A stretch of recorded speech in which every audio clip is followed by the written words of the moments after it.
The desert was quiet. A warm wind moved through the empty land. Dust drifted across the road leading to the small frontier town of Black Ridge. For many years, Black Ridge had been a peaceful place. Children played in the streets. Farmers worked from sunrise to sunset. Shop owners knew every customer by name. People believed nothing could disturb their quiet lives. That peace ended. On one ordinary morning, Sheriff Ethan Cole was sitting inside his office when a young messenger handed him a small envelope. There was no return address, only one folded piece of paper. Ethan opened it slowly. The message was short. "I will arrive at high noon." Ethan stared at the words. His face became serious. He recognized the handwriting. Immediately, only one man would send a message like this. Silas Crow. Years ago, Ethan had arrested Crow after a violent bank robbery. Several innocent people had died that day. Before leaving in chains, Crow had looked straight into Ethan's eyes. He had promised revenge. Everyone believed Crow would spend the rest of his life in prison, but that was no longer true. A prison wagon had been attacked. Several days earlier, the guards had been killed. One prisoner had escaped. That prisoner was Silas. Crow. Ethan folded the letter and placed it inside his pocket. He looked out of the window. The peaceful town suddenly felt different. Fear had already arrived. Within an hour, everyone in Black Ridge knew the news. People gathered inside the saloon. Nobody laughed. Nobody smiled. They spoke in quiet voices. Old rancher Thomas Hale broke the silence. "If Crow is coming back, he is coming for the sheriff." Another man nodded. "Maybe Ethan should leave."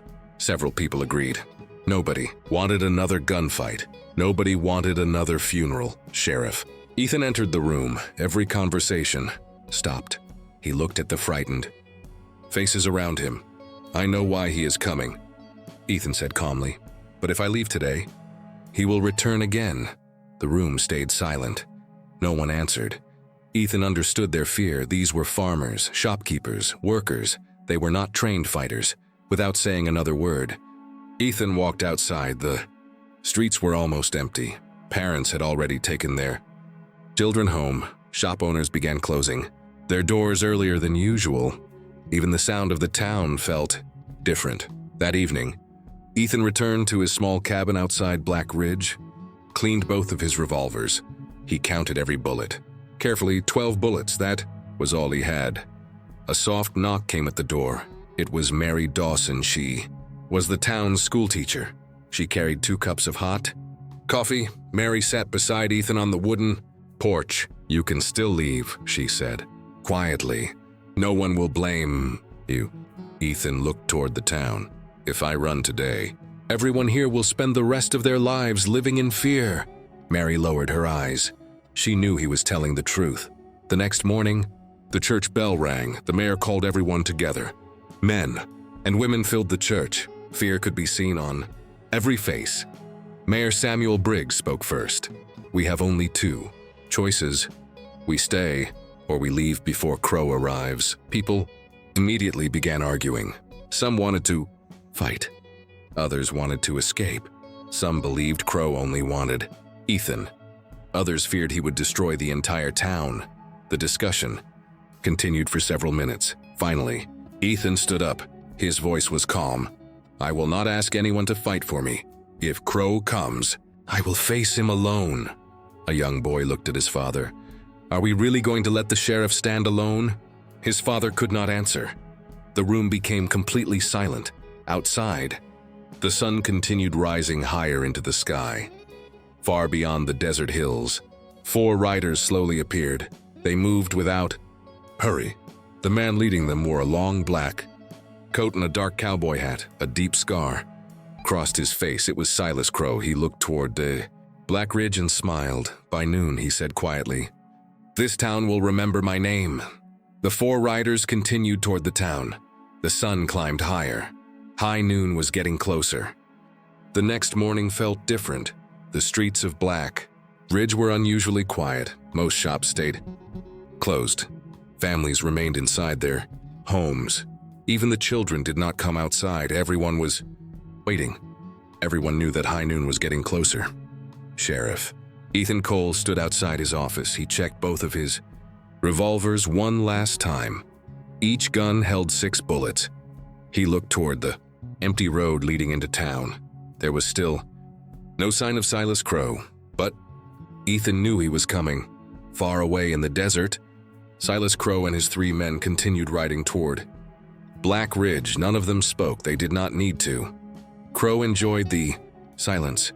He wanted the town to feel fear before he even arrived. One of the outlaws finally looked at him. "Do you think the sheriff stayed?" Crowe smiled. "He believes it is his. He will be waiting for us." The riders continued moving through the desert.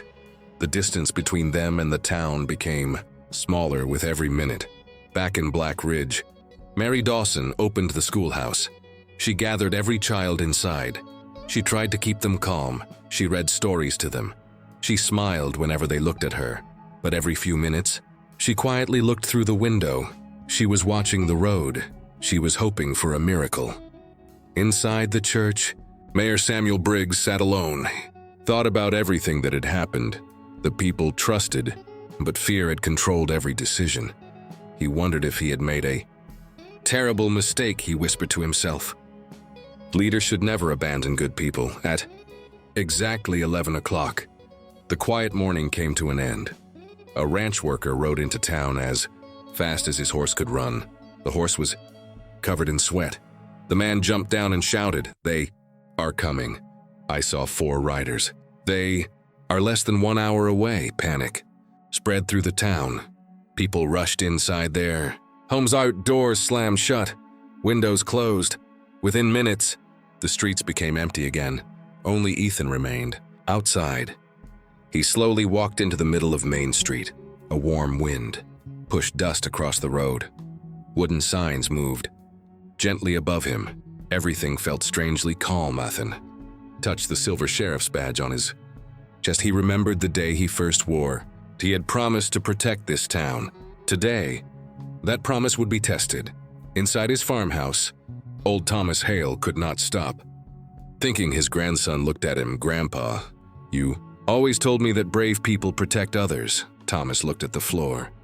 The boy asked another question. "If the sheriff stands alone today, who will protect him?" Thomas closed his eyes. He realized the child was right. Without saying another word, he reached for his old rifle across town. The blacksmith made the same decision, then the stable owner, then the barber, one by one. Ordinary people found the courage they thought they had lost. They were still afraid, but they no longer wanted to hide. Outside the town, Silas Crowe stopped his horse on top of a hill. From there, he could see Black Ridge. The streets looked empty. Crowe laughed. "They are hiding, but the sheriff is still there." He adjusted his black hat. "It is time." The 4 riders started moving again. Back in town, Ethan heard footsteps behind him. He turned around. Thomas Hale was walking toward him with his rifle. "I may be old," Thomas said, "but I still know how to fight." A few seconds later, the blacksmith joined them, then the stable owner, then the barber, then the young stagecoach driver. None of them were soldiers. None of them were heroes. They were simply neighbors who had chosen to stand together. Ethan looked at them with quiet respect. "I thought I would be standing here alone," Thomas smiled. "So did we." The church clock showed 11:45. Only 15 minutes remained. No one spoke. Everyone watched the road leading into town. Then, in the distance, a cloud of dust appeared. 4 riders slowly came into view. Silas Crowe was leading them. His eyes stayed fixed on Ethan. The town became completely silent. The only sound was the church clock. Tick, tick, tick. The sun rose higher and the sky-high noon was only a few minutes, where the final showdown was about to begin. The church bell began to ring. It was exactly 12 o'clock. The sound echoed across Black Ridge. No one moved. No one spoke. 4 riders slowly entered the town. Silas Crowe rode in front. His 3 outlaws followed behind him. Their horses walked slowly across the dusty street. Silas looked at Sheriff Ethan Cole. "So you stayed?" Ethan did not move. "I said I would." Silas smiled. "You could have saved your life." Ethan answered calmly, "I was never trying to save my life. I was trying to save this town." Silas stepped down from his horse. His 3 men spread out across the street. They wanted to surround Ethan. Then they noticed something. Ethan was no longer alone. Thomas Hale stood beside him with his rifle. The blacksmith held a shotgun. The stable owner held an old revolver.